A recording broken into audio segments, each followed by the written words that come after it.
What if I told you that breakfast being the most important meal of the day was wrong? It's a bold statement, I know. We've been told for decades to eat a good breakfast to kickstart our metabolism. But what if the opposite were true, especially as we get older? What if eating less frequently, not just differently, is a powerful key to unlocking better health after 40? Let's dive into a doctor's strategy that challenges everything we thought we knew about meal timing. Think back to the 1970s. For most people, a typical day involved 3 meals: breakfast, lunch, and dinner. Snacking wasn't really a thing. Fast forward to today, and we're living in a world of constant grazing.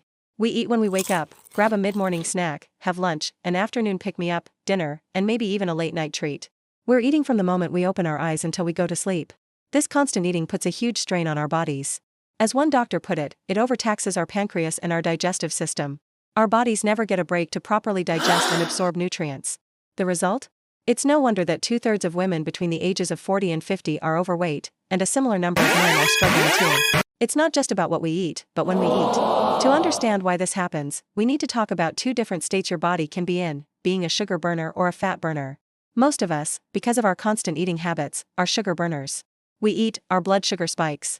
Our pancreas releases insulin, the fat-storing hormone, to shuttle that sugar into our cells for energy. Any excess sugar gets stored as fat. Then, a few hours later, our blood sugar crashes, and we feel hungry, tired, and irritable. So we reach for another snack, and the cycle starts all over again. It's a roller coaster of energy highs and lows, and insulin is constantly elevated, telling our body to store fat, not burn it. Now, imagine a different state, being a fat burner. When you're a fat burner, your body isn't relying on a constant stream of sugar for fuel. Instead, it taps into your stored body fat for a steady, consistent source of energy. Insulin levels are low, which unlocks your fat stores and allows them to be used for fuel. The benefits are incredible: sustained energy throughout the day, no more afternoon slumps, improved mental clarity and focus, and it becomes much, much easier to manage your weight. The big question is, how do you make that switch? The answer is simpler than you might think.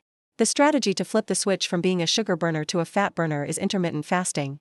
Now, don't let the word fasting scare you. It's not about starving yourself.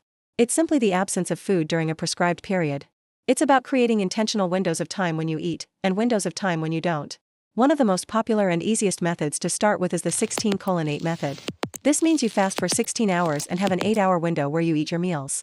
It sounds intimidating, but think about it this way: if you finish dinner at 7 p.m. and then just skip breakfast the next morning, having your first meal at 11 a.m., you've already completed a 16-hour fast. You're sleeping for about half of that time anyway. It's a simple shift in timing, not necessarily a drastic change in what you eat. The benefits of giving your body this break go far beyond just weight management. One of the most fascinating processes that happens during a fast is something called autophagy. Think of it as spring cleaning for your cells. When your body isn't busy digesting food, it turns its attention inward and starts to clean house. It gets rid of old, damaged cellular components and recycles them. This is a powerful self-repair mechanism that helps keep your cells young and functioning optimally. It's a process that is only significantly activated when you are in a fasted state. But that's not all. Intermittent fasting has been shown to have a profound impact on key health markers. Studies show it can help improve blood pressure, lower bad cholesterol, and dramatically improve insulin sensitivity. This is huge. Poor insulin sensitivity is a precursor to many chronic diseases. In fact, some researchers are now referring to Alzheimer's disease as type 3 diabetes, highlighting the strong link between insulin resistance in the brain and cognitive decline.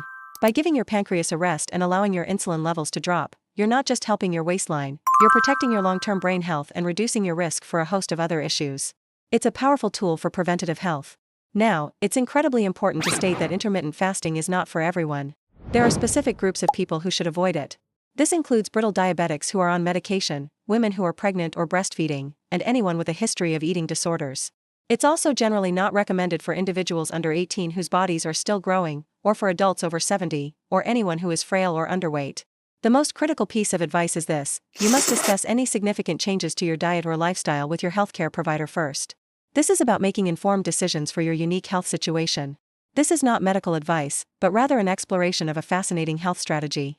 So, if you've talked to your doctor and are curious to try it, how do you start? The key is to start gently. Don't jump straight into a 16-hour fast. Begin with a simple 12-hour fast.